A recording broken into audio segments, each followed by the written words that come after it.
오늘 헌재가 탄핵 소추안이 접수된 지 98일 만에 최재해 감사원장과 이창수 서울중앙지검장 등 검사 3명에 대해서 전원일치로 기각 결정을 내렸습니다. 오늘 헌재의 판단이 앞으로 있을 윤 대통령의 탄핵 심판에 미칠 영향에도 관심이 모입니다. 좀 더 자세한 내용 손정혜 변호사, 이경민 변호사와 함께 이야기 나누겠습니다. 두 분 어서 오십시오. 어서 오십시오. 안녕하세요.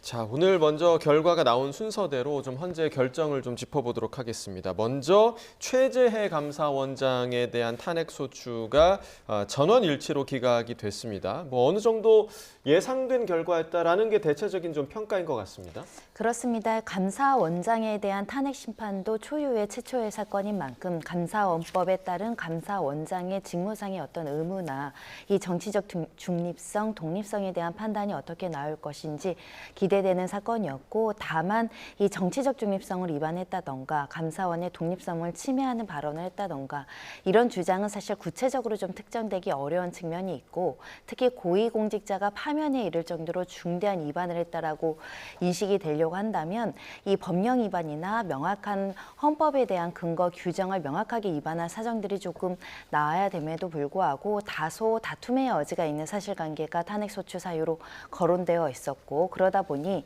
부실감사, 표적감사라는 이 국회 측의 주장이 상당 부분 입증되었다고 보기 어려웠기 때문에 단정할 수 없다. 그것만으로는 중대한 비행위로서 파면에 이를 정도는 아니다. 이런 판단이 나온 것으로 보입니다. 예, 자 일단은 소수 의견이 없는 헌법재판관 8명의 전원 일치다. 이 점도 좀 주목을 받고 있어요.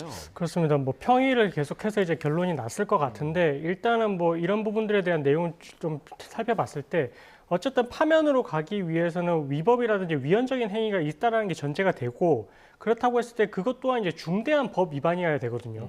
근데 이런 부분들에 대해서 살펴봤을 때 일단은 별개의 의견이 있긴 하지만 전반적으로 내용을 봤을 때는 일단은 지금 헌법재판소 재판관들이 봤을 때는 위헌 유법적인 내용이 그렇게 이제 많지 않다라고 지금 판단을 좀 한 것 같고요. 예. 그리고 일부 별개의 의견을 통해서 어쨌든 위법적인 내용이 있다라고 지금 판단을 하긴 했지만, 그 부분에 있어서도 지금 파면에 이를 정도로 중대한 그런 법 위반이 아니다라고 판단을 했기 때문에 그래서 만장일치 기각이 되지 않았나 이렇게 좀 조심스럽게 추측이 됩니다. 예.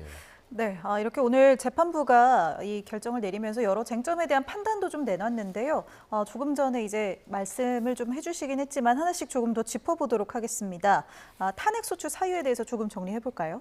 예, 그렇습니다. 첫 번째로는 부실감사에 대한 논란이 있었습니다. 첫 번째로는 간저 이전과 관련해서 관련된 행정법규라든가 관련된 법을 위반했는지 여부와 관련해서 이 위반 사항이 있음에도 불구하고 또는 그런 의혹이 제기됨에도 불구하고 감사원에서 부실 수사로서 이것을 제대로 감사하지 않고 은폐했다라는 의혹이 제기된 상황이었고요. 이에 대해서 재판관은 관련해서 국유재산법이라든가 정부조직법을 위반하지 않았고 이 점에 대해서는 감사를 부실하게 했다라는 부분은 인정되지 않는다, 이런 평가를 했습니다. 또한 전현희 전 권익위원장에 대한 표적감사라든가 관련해서 여러 가지 표적감사로서 정치적 중립성을 위반해서 대통령의 어떤 의중대로 이렇게 감사를 한 것이 아니냐, 이런 측면들이 제시됐는데 정치적 편향성을 인정할 정도로 표적감사를 했다라고 보이기 어렵고, 특히 이와 관련된 여러 가지 감사를 실시한 과정들을 살펴보면 또 시민단체의 고발과 사회적인 논란과 또 언론 보도를 통해서 일부 직무감사의 필요성이 거론되는 시점이었기 때문에 유일한 목적으로, 그러니까 정치적 목적으로 감찰하지 않았다, 이렇게 이야기를 하면서 표적감사라든가 이런 부분은 인정되지 않는다라고 판단을 했습니다. 네, 자 전원 일치 기각 결정을 내리긴 했지만 조금 전에 이제 이 변호사께서 말씀해주신 대로 일부 재판관들이 별개 의견을 냈다. 그래서 이제 일부 법 위반 소지가 있다, 이렇게 봤는데 일단은 별개 의견과 소수 의견은 어떻게 다른 겁니까? 일단 그 소수 의견 같은 경우에는 지금 다수 의견이 있고 소수 의견이 있는데, 예. 이거는 이제 다수결을 통해서 이제 나온 의견이 있고, 그다음에 이제 별개, 그러니까 소수 의견이 지금 다수에 미치지 않는 그 의견을 소수 의견으로 정리를 하게 됩니다. 예. 그렇게 되고 지금 이 기각 결정이 나게 됐을 때는 이 부분에 대해서 이제 최종적으로 이제 의견을 재판관들이 내게 됐을 때 그 사람들 입장, 그 재판관들 입장에서는 또 본인들이 봤을 때는 이런 부분들에 대해서 위법적인 내용이 판단이 되긴 하지만 예. 그래도 기각 결정은 같이 이제 궤를 같이 한다. 그러니까 예. 결론은 같이 하지만 이제 별개의 의견이다라는 식으로 이제 표시를 해서 별개의 의견이라고 현출이 된다라고 보시면 될 것 같고요. 예.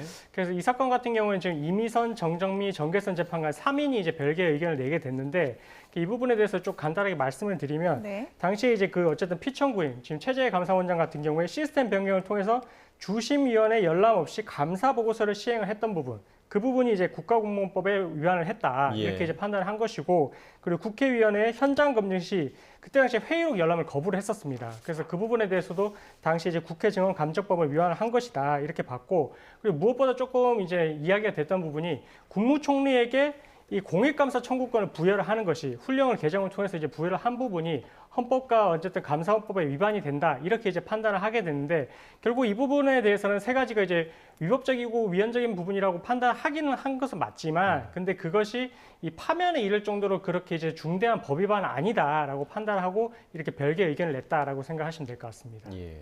관련법 위반의 사유가 어느 정도는 있지만 헌재를 통해서 뭐 파면에 이를 정도는 아니다 이런 거면 이제 뭐 이후에 공무원 관련 규정에 따라서 뭐 징계를 받을 수도 있다거나 이런 가능성은 있다는 건가요? 뭐 그런 부분들은 앞으로 수사가 개시되고 했을 때 당연히 이제 법적으로 문제가 되는 부분에 대해서는 이제 요청을 해볼 수가 있을 것 같고요. 그리고 사실 감사원도 이제 감사를 하는 과정에서 뭔가 법 위반 사항이 발견되면 수사를 또 요청을 할 수도 있는 부분이거든요. 네. 그래서 그런 부분들에 있어서는 수사기관에서 이제 오늘의 이제 결과까지도 판단을 해서 어쨌든 정말로 이제 그런 뭐 법 위반 사항이 있는지 여부에 대해서 판단을 하게 될 것이고 일단은 헌법재판소 자체가 뭐 사법적인 요소도 있지만 정치적인 요소도 같이 있는 기관이다 보니까 오늘의 이런 의견만으로 반드시 이것이 이제 처벌까지 간다 이렇게 볼 수는 없고요. 예. 그래서 그 부분에 대해서 앞으로 수사 과정을 통해 가지고 현출되는 증거 자료가 어떤 것인지에 따라서 최종적으로 처벌 여부가 결정이 될 것 같습니다. 네, 이렇게 별개 의견까지 조금 더 살펴봤습니다. 오늘 나왔던 이 헌재 선고 이후에 최재해 감사원장도 입장을 내놨는데요. 조금 전 모습 함께 보겠습니다. 현명한 결정을 내려주신 헌법재판소 재판관님들께 감사하다는 말씀을 드립니다. 그리고 지금과 같이 혼란스러운 전국에서는 공직자들이 맡은 바 소임을 다하는 것이 무엇보다도 중요하다고 생각합니다. 이제 제가 복귀하게 되면 국민들께서 불안해하지 않으시도록 당분간 공직기관 확립에 역점을 두고 감사원을 운영해 나가도록 하겠습니다. 네, 이렇게 출근길 모습 봤습니다. 이렇게 탄핵 심판 선고가 끝나자마자 바로 출근길 모습이 나왔어요. 그만큼 복귀하는 이 효력이 즉시 발생을 하는 거네요. 네, 그렇습니다. 즉시 효력이 발생해야 되는 이유는 이 직무정지 상태라는 것은 사실은 피청구인 측에는 굉장히 불이익한 조치입니다. 인용됐으면 모르되 기각될 사건을 국정공백에 대한 장기화까지 거쳐가면서 일을 할 수 있는 사람은 일을 못하게 하는 효과가 있었기 때문에 선고 즉시 그 상황이 해소될 필요성이 있고 해소해서 바로 이제 출근하는 모습을 보는 만큼 이렇게 감사원장에 대한 탄핵 심판도 저희가 처음 보지만 탄핵 소추 사유로서 이 기관의 장, 특히 헌법상 기관인 감사원이 어떤 업무를 부실하게 하거나 어떤 위반 행위가 있었을 때 이렇게 파면이 이를 것에 대한 그 기준을 제시했다는 측면에 있어서는 이런 사유만으로는 감사원장의 직무를 정지하거나 탄핵하는 것은 바람직하지 않다. 이런 메시지가 전달이 된 것이고 효력은 즉시 발생한다라고 생각합니다. 네. 자, 최재해 감사원장에 대한 탄핵 소추 기각 결정 이후에 곧바로 또 헌재가 또 다른 결정을 내렸습니다. 김건희 여사의 그 도이치모터스 의혹 부실 수사 논란으로 또 탄핵이 됐던 이창수 서울중앙지검장 그리고 검사 3명에 대한 탄핵도 마찬가지로 기각 결정을 내렸습니다. 이들도 다 재판관 전원 일치로 기각이 됐단 말이죠. 그러한 판단의 이유를 좀 짚어주실까요?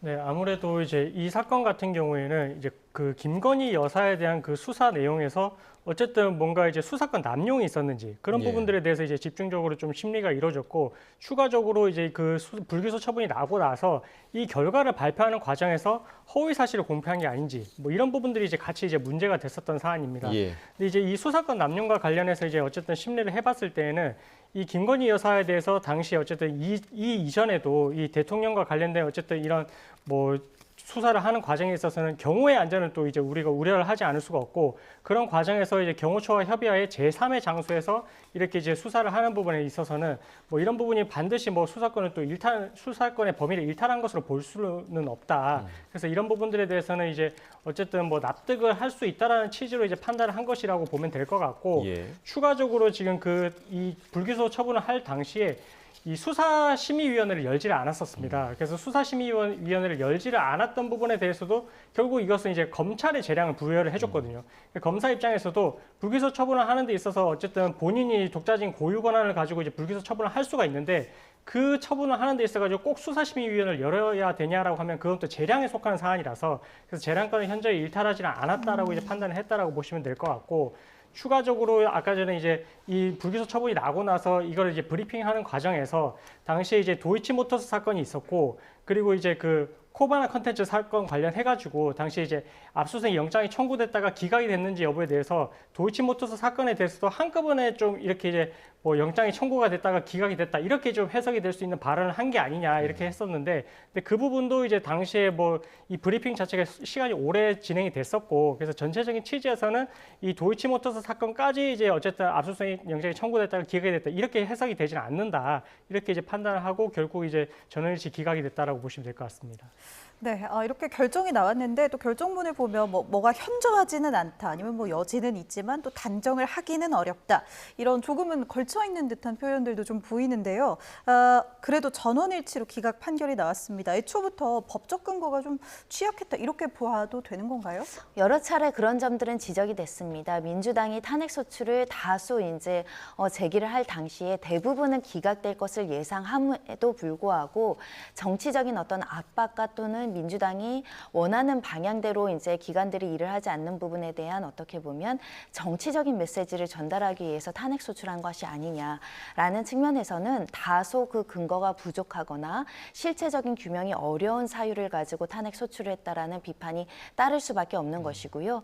현재까지 탄핵 소추가 가장 많은 인원이 됐던 정권인데 가장 많은 인원이 기각되고 있는 측면에서는 민주당이 이 부분을 무분별하게 남발했다라는 지적은 피하기가 어렵다. 그러니까 한마디로 이 감사원장에 대한 사건도 마찬가지로 결국 핵심적인 부분은 대통령이 임명했기 때문에 윤 대통령에 대한 어떤 정치적인 영향력에 대한 영향력 행사 차원에서 그쪽에 유리한 정치적인 편향성을 가진 거 아니야? 이 사건이 쟁점인데 정치적 중립성 위반이라는 것은 다소 애매하고 추상적일 뿐만 아니라 주관적 요소가 개입되기 때문에 명확한 법률과 헌법을 위반했다라고 평가하기가 굉장히 어렵습니다. 네. 다소 법령에 위반된다고 하더라도 그것이 굉장히 중대해서 묵과할 수 없는 수준에 이르러서야 헌법재판소는 탄핵 결정을 내려주는데 지금 여러 가지 내용을 보면 일부 관련된 규정들은 위반했지만 중대하지 않다라는 겁니다. 그런 측면에서는 중대하지 않은 사유로 향후에는 탄핵소추가 이렇게 반복적으로 또 개진되는 경우에는 또 여론의 문매도 맞지 않을까라는 생각을 해보고요.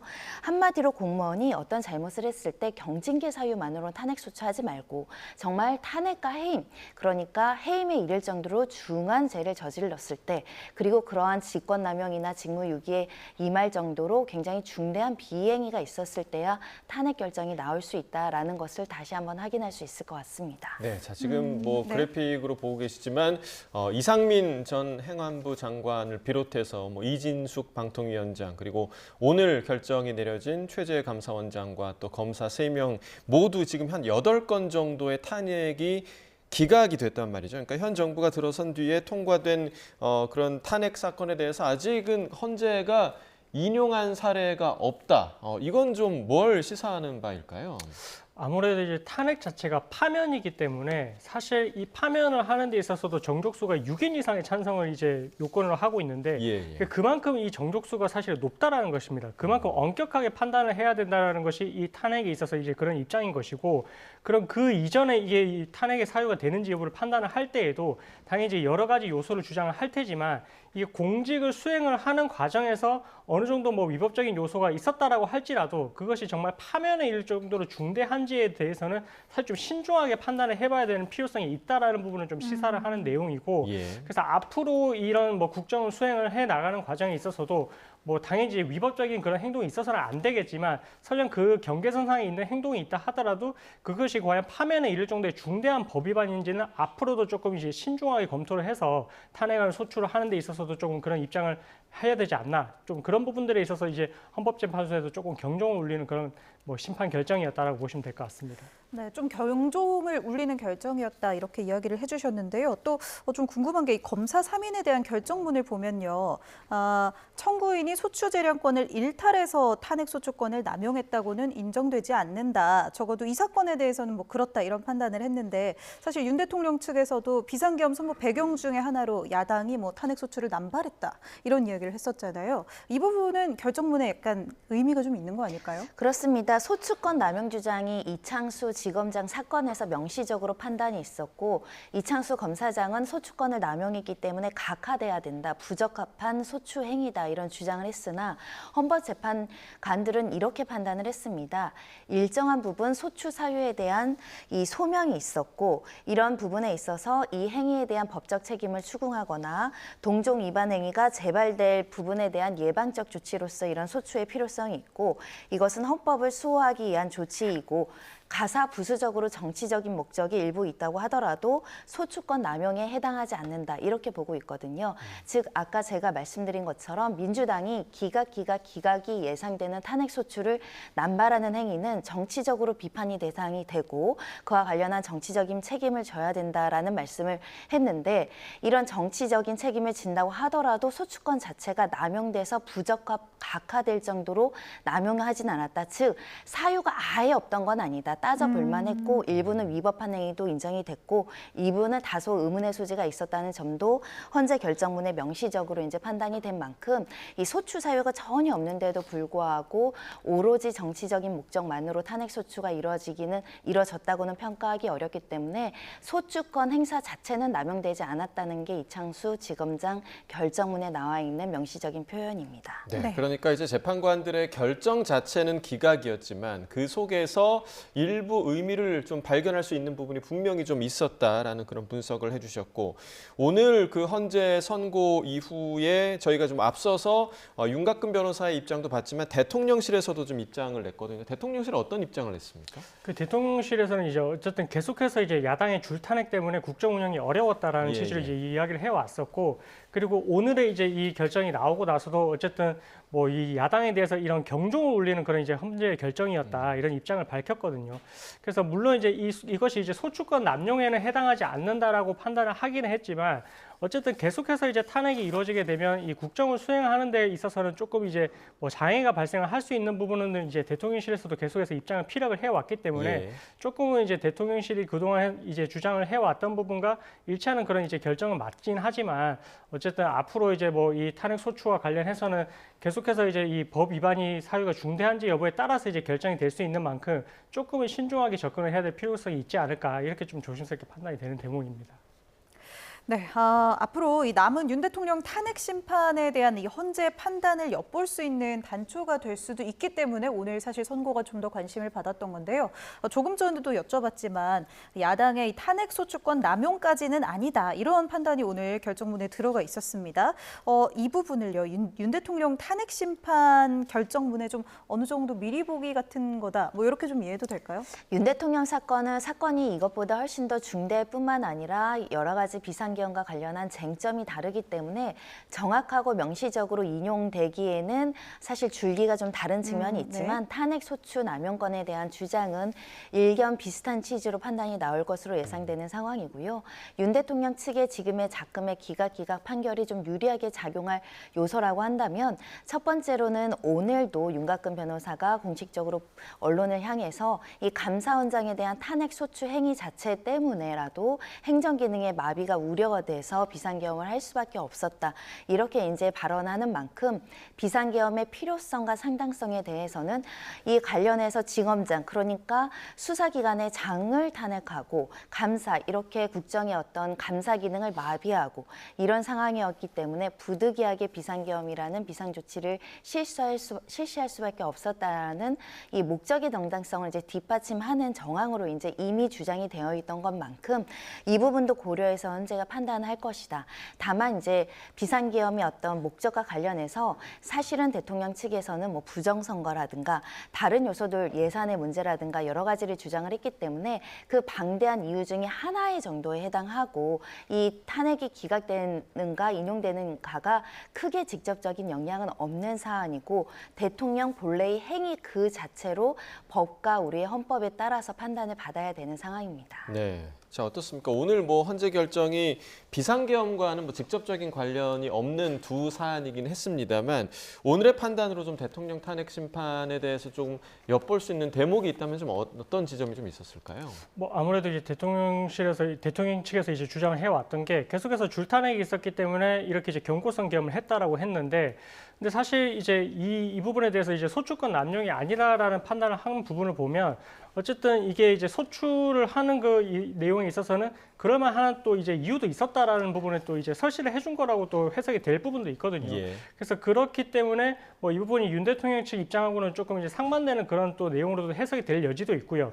그리고 만약에 헌재에서 이렇게 이제 지금 결정이 났는데 이 부분에 있어서 만약에 정말로 경고성 계엄이라고 했으면은 사실은 이제 다른 방법을 통하지 않고 이런 계엄을 통해서만 이런 부분이 정당화돼야 되는데 오늘도 보셨다시피 헌재에서는 이런 부분들에 대해서 기각을 다 해놓고 있거든요. 그럼 헌재를 통해서 이제 심리를 통해서 판단을 받고 결국 이제 진행을 했어도 되는 부분을 무리하게 또 비상계엄을 통해 가지고 이런 결정을 낸 게 아닌가 이런 부분으로도 또 해석이 될 수도 있어가지고 예. 사실 이게 반드시 오늘의 결정 때문에 뭐 비상계엄에 완전히 뭐 유리하게 영향을 줄 것이다. 뭐 윤 대통령에 대한 파면에 대해서 유리한 영향을 줄 것이다. 이렇게 해석을 하기는 좀 어려울 것 같고 여러 갈래로 해석이 좀 나뉠 수 있는 부분인 것 같습니다. 네. 네, 이렇게 좀 오늘에 있었던 헌재 선고에 대해서 얘기를 해봤는데요. 사실 더 기다려지는 것은 이제 윤 대통령에 대한 선고일 대체 언제 나오나 뭐 이런 이야기일 겁니다. 오늘 이제 선고가 또 나와서 윤 대통령 선고는 좀 더 밀릴 거라는 관측이 많은데요. 다음 주 중반을 넘길 가능성까지 좀 거론되더라고요. 어떻게 보세요?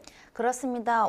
그러니까 오늘 오후에라도 선고일이 지정이 됐다라고 한다면 가능한 한 조속하게 나온다라는 기존의 예측이 맞지만 현재 시점에서는 이미 지금 검사 3명과 감사원장에 대한 선고까지 이제 무리한 어떻게 보면 굉장히 바쁜 일정을 소화한 것으로 추정이 되기 때문에 다소 예상한 것보다 좀 늦어질 가능성도 배제하기 어렵고 특히 17일 이후에는 공식 일정을 잡았던 만큼 17일 전까지 선고가 어느 정도 예상이 되는 상황이었지만 현재로서는 모든 일정을 예측하기가 굉장히 어려운 사정으로 보입니다. 헌법재판소가 굉장히 신중하고 고심하면서 결정문 한 줄 한 줄 굉장히 깊게 들여다볼 가능성이 있고 일부 의견이 불일치하는 부분도 좁혀 나가기 위해서 계속적으로 평의를 진행할 가능성도 배제하기 어렵기 때문에 최초의 계획보다는 조금 더 늦어지는 상황이 아닐까라는 생각이 들지만 그럼에도 이미 이번 주를 지나면 다음 주까지 한다고 한다면 최장 평의를 하는 판단이 되거든요. 예. 그런 만큼 그런 경우에는 또 일각에서 제기되고 있는 졸속 재판이다라는 염려도 해소될 수 있기 때문에 다음 주 초중반에 나오지 않을까 예상하고 있습니다. 네, 뭐 여러 관측이 나오고 있고, 그러니까 지금 길어지고 있는 그 이유에 대해서도 여러 그 예상이 이어지고 있는데 정말 의견이 많이 갈리기 때문에 지금 길어지는 거다. 혹은 어느 정도 의견 일치를 봤는데 뭐 선고에 대한 시기 자체를 조율하고 있다. 이런 의견도 있는데 좀 변호사님은 어떻게 예상하십니까?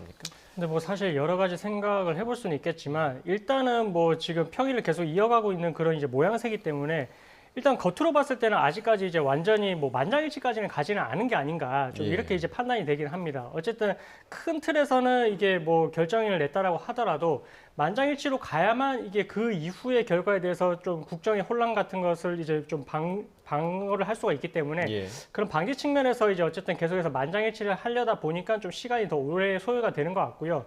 다만 근데 오늘 이 지금 탄핵 파면과 관련해서 이런 결정이 나왔지 않습니까? 기각이 됐는데, 근데 계속해서 이렇게 좀 평의가 길어지다 보니까 좀 어떻게 보면 국민들 입장에서는 계속해서 이런 부분들이 좀 혼란으로 다가올 수는 있을 것 같습니다. 이게 혹시나 뭐 좀 다른 결과로 가는 게 아니냐, 아니면 뭔가 이제 조금 뭐 이게 평의를 하는 과정에서 좀 이상한 결과로 가는 게 아니냐, 뭐 이런 식으로 서로 이제 각 입장에 따라 갈리는 것 같아가지고 그래서 이런 부분들에 대한 혼란이 결국은 이제 계속해서 이제 시간이 지연되면 지연될수록 가중이 될 수밖에 없는 것 같거든요. 그래서 하루빨리 조금 조금 이 부분에 있어서는 평의를 통해 가지고 좀 결과론적으로 만장일치가 돼서 좀 하루빨리 국정이 다시 한번 좀 혼란이 좀 잠재워지는 그런 계기가 되어야 하지 않나 이렇게 생각하고 있습니다.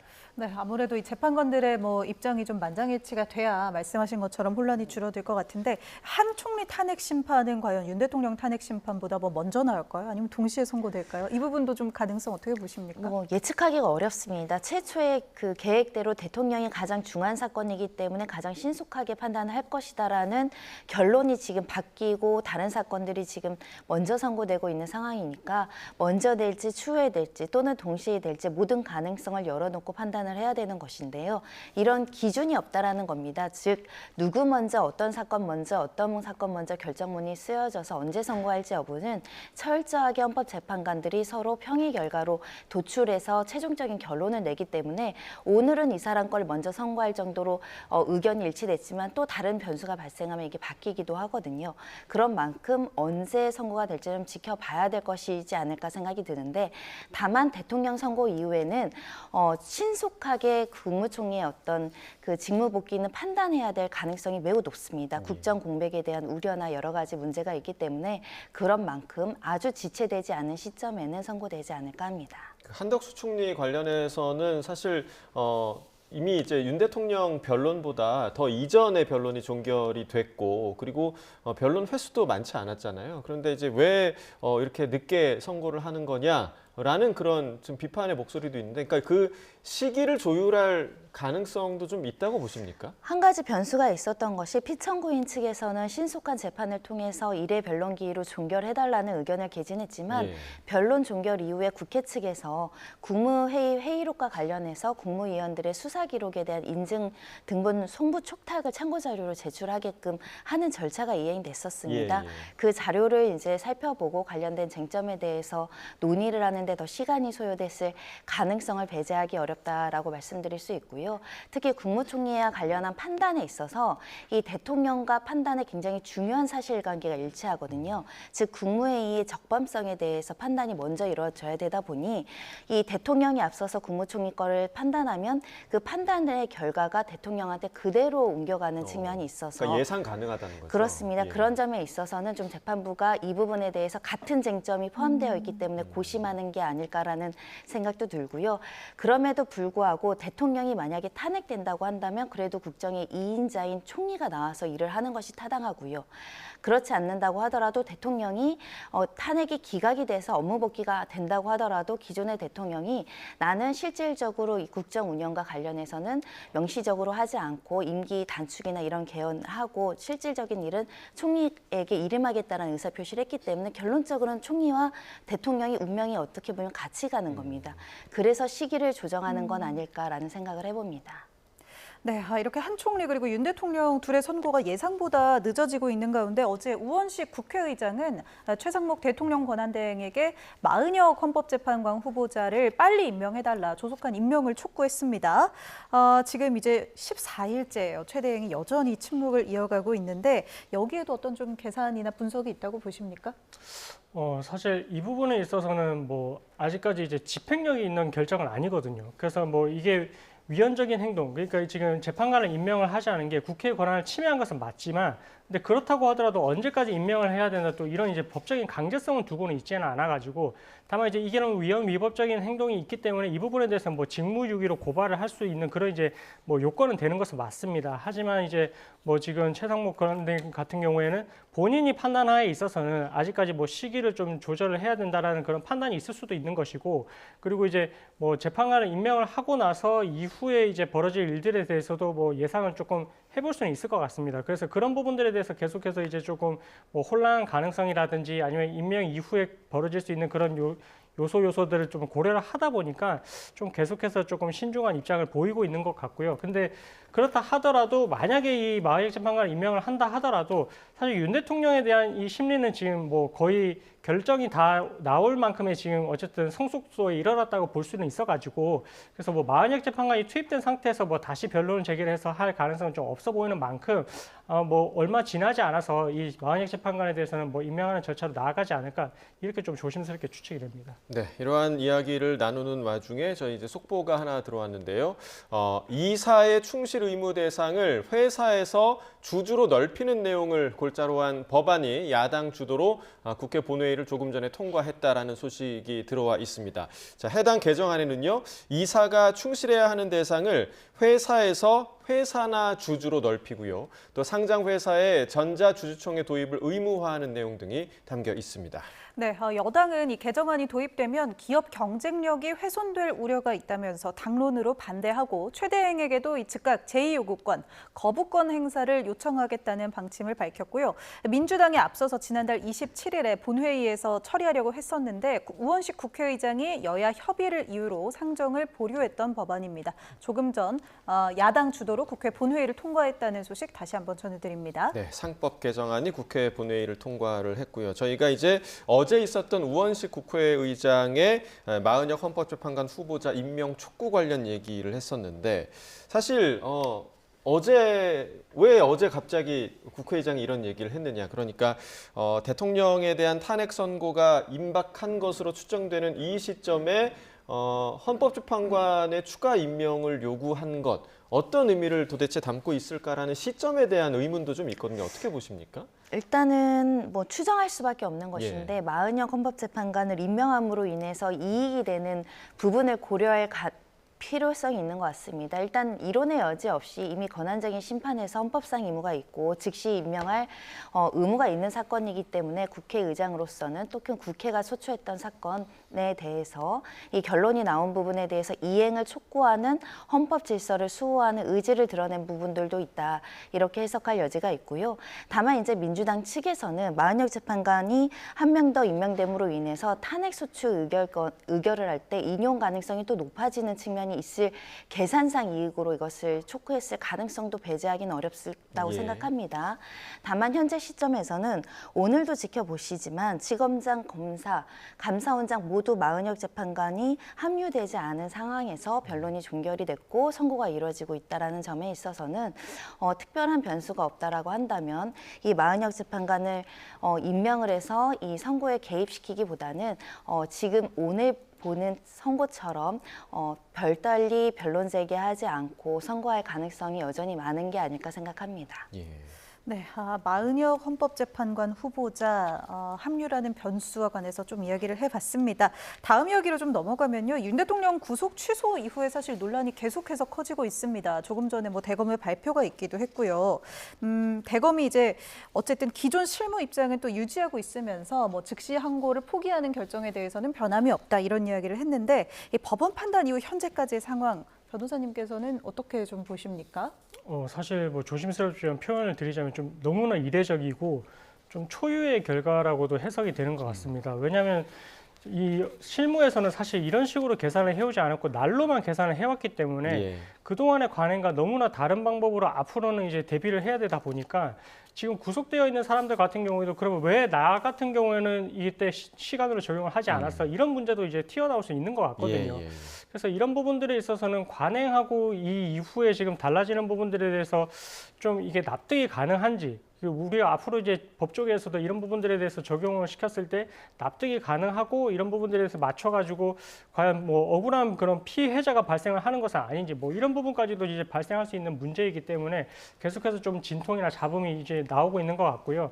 그래서 이런 부분들에 있어서는 뭐 대검에서는 똑같이 뭐 즉시 항고를 하지 않겠다라는 입장을 밝힌 것 같긴 한데 앞으로 이후의 절차에 있어가지고는 뭐 이것을 날로 계속해서 계산을 하더라도 뭐 신속하게 계산을 할 것이다라고 하는 것을 보면 일단 그래도 관행대로 가려고 하는 그런 취지를 조금 나타내고 있는 것이 아닌가 좀 그렇게 좀 해석이 됩니다. 네, 구속기간 산정과 관련해서는 뭐 사실 지금 예견된 혼란이었다 이렇게 지금 말을 해도 과언이 아닐 것 같은데 어제 국회 법사위에서는 현안 질의, 그러니까 긴급 현안 질의가 있었습니다. 이 자리에서 이 검찰의 즉시 항고 필요성을 두고 전혀 다른 두 목소리가 나왔는데요. 함께 들으시고 이야기 이어가겠습니다.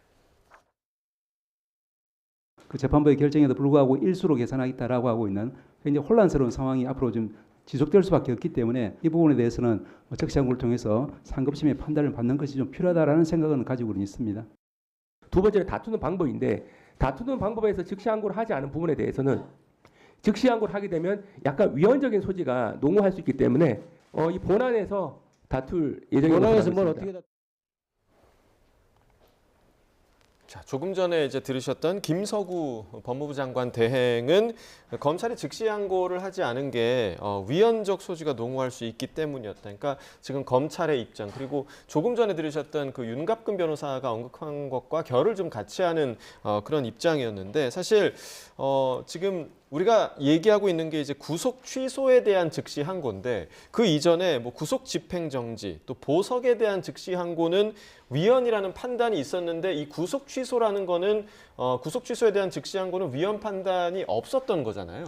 위헌 판단이 없었을 뿐만 아니라 또 구속 취소와 관련해서 검찰 측에서 석방하고 이것을 다퉜던 선례가 존재했기 때문에 이 부분과 관련해서 여전히 논란이 제기되고 있는 것으로 보입니다. 예.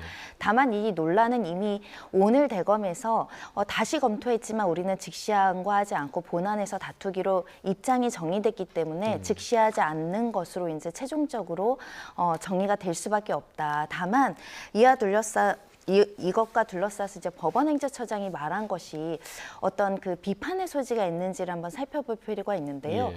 법원도 지금 좀 곤란한 겁니다. 그러니까 이것이 천대엽 그 처장의 개인적인 의견이 아니라 이렇게 정리되지 않은 상황에서 구속 취소와 관련한 구속 적부심, 체포 적부심 각종의 사건들이 법원에 들어왔을 때 교통 정리되지 않은 상급심 법원이 없는 상황에서 어떻게 이것을 판단할 것인가에 대한 고민이 있는 것이고 특히 구속 취소를 결정한 재판부도 결정의 내용을 취지를 보면 내 판단은 이러하나 상급심 판단을 다시 한번 받아서 정리를 할 필요성을 사실은 간접적으로 언급하고 있거든요.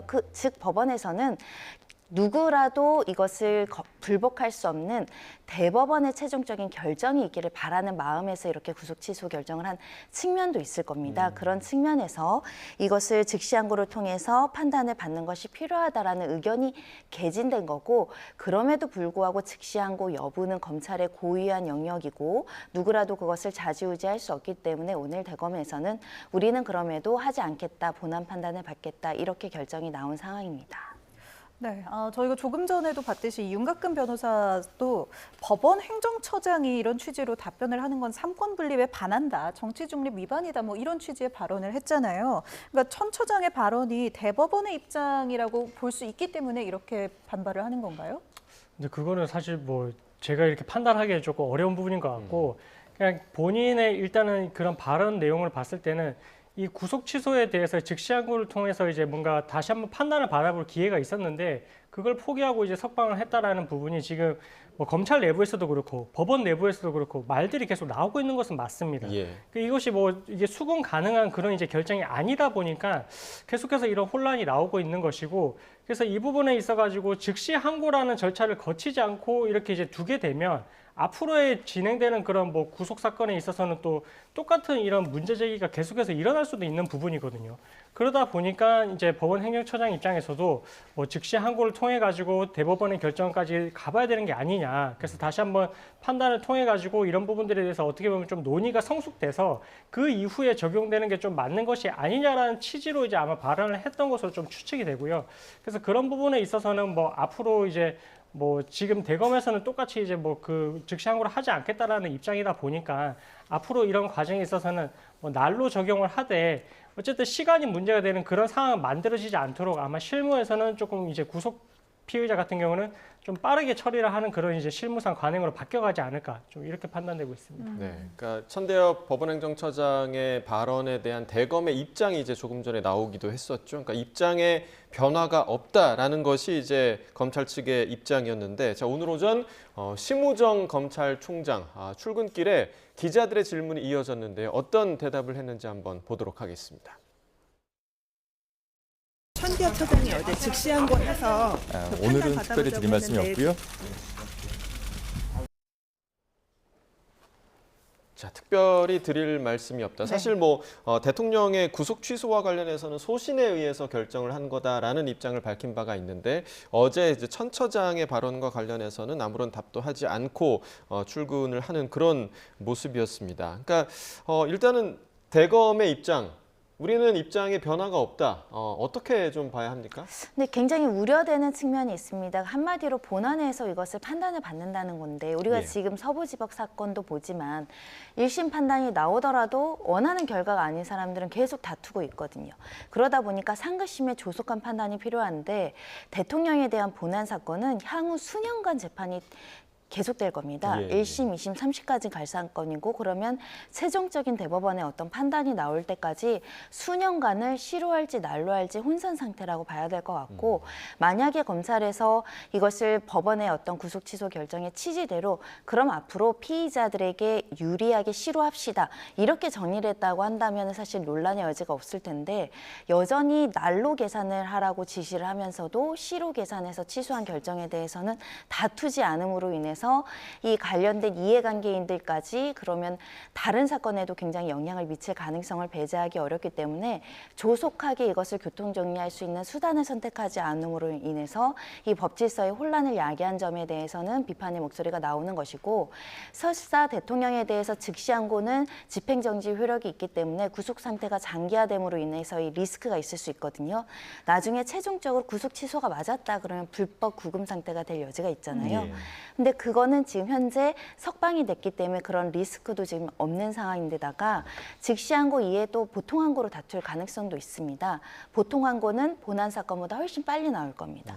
그런 측면에서는 신속하게 이렇게 난로 계산할지 시로 계산할지에 대한 상급심의 판단을 받을 수 있는 선택마저 하지 않는다는 측면에서는 지금 많은 형사재판 절차에 관계된 이해관계인들은 앞으로 이걸 누가 어떻게 책임지고 정의할 것인지에 대한 물음을 던질 수밖에 없는 상황입니다. 네, 이렇게 파장이 커지면서 법원에 구속 취소를 청구한 사람이 또 있습니다. 이 공천 개입 의혹 등 혐의로 구속 기소되어 있는 명태균 씨인데요. 명태균 씨 변호인 이야기 함께 듣고 오겠습니다. 구속 사유로서 가장 큰 핵심이 뭐였냐면 황금폰에 대한 증거 인멸의 우려였습니다. 아시다시피 이제 황금폰은 지금 작년에 제출을 했고 이미 포렌식까지 모두 완료된 상태입니다. 그렇기 때문에 증거인멸의 우려 자체는 없다고 보이는 게 봄이 마땅하고 법원에서 이제 결정을 언제 하실지를 좀 지켜볼 예정이고 두 눈 부릅뜨고 지켜볼 예정이고 아마 빠른 시일 내에 그 규정과 상관없이 아마 진행하실 것이라고 생각합니다. 네, 이렇게 명태균 씨뿐만 아니라 또 김영선 전 의원도 이 구속 취소 청구서 제출했다고 하던데 이 두 사람뿐만 아니라 이렇게 이 파장 이후에 구속 취소 청구를 하는 사람들 이 구속 취소 가능성 어느 정도로 보십니까? 그러니까 지금 구속 취소를 다른 사람들로 청구를 하고 있다고 하는데 이 구속 취소 청구를 하는 것도 사실 윤 대통령 측이 이례적이었거든요. 예. 그러고 나서 이제 인용이 되다 보니까 이렇게 이제 똑같이 이제 뒤에 사람들이 청구를 하는 그런 문제가 계속해서 발생을 하는 것입니다. 아마 구속된 사람들 앞으로도 계속해서 이제 그런 문제를 제기하게 될 것 같고요. 그 구속 취소라는 거는 처음에 구속 사유가 없었거나 아니면 구속 사유가 있었는데 이후에 소멸이 된 경우에 구속 취소를 청구를 할 수가 있습니다. 그럼 여기서 지금 명태균 같은 경우에는 뭐 지금 황금폰이 이 포렌식을 통해 가지고 이제 증거가 다 나왔기 때문에 증거인멸의 우려가 없는 거 아니냐라고 이야기를 하는데. 근데 이 명태균과 관련해서 지금 관련자들이 엄청나게 많지 않지 않습니까? 예. 많기 때문에 사실은 이제 만약에 석방이 된다면 이 증거가 있는 것에도 불구하고 계속해서 말을 맞출 가능성은 배제를 할 수가 없습니다. 이 영향력을 계속해서 행사를 할 수 있는 그런 정치인들하고의 그런 관련성이 있다라는 게 만약에 나중에 이제 증거 관계를 통해서 드러난다라고 한다면 그 증거에 대해서 이게 입을 맞춰가지고 다른 내용으로 앞으로 이제 그 증거의 신빙성을 깨는 내용으로도 이제 그런 앞으로의 절차에 대응을 할 수 있기 때문에 이 구속 취소를 인용을 해서 이제 그런 위험성을 감수를 하는 것보다는 구속 사유를 그대로 이제 유지를 한 상태에서 앞으로 재판에 있어서도 이제 증거인멸의 가능성을 좀 막고 계속해서 이제 그 재판이 공정하게 이제 원활하게 운영이 될 수 있도록 그렇게 입장을 가는 게 조금 더 이제 그런 가능성이 더 높지 않나 그렇게 좀 조심스럽게 저는 추측하고 있습니다. 네, 자 조금 전에 그 명태균 씨 변호인의 말이 좀 떠오릅니다. 두 눈 부릅뜨고 지켜볼 예정이다. 과연 법원에서 이 부분에 대해서 또 어떤 결정을 내릴지 좀 지켜봐야겠고요. 오늘 여기까지 듣도록 하겠습니다. 손정혜 변호사, 이경민 변호사 두 분과 이야기 나눠봤습니다. 고맙습니다. 고맙습니다.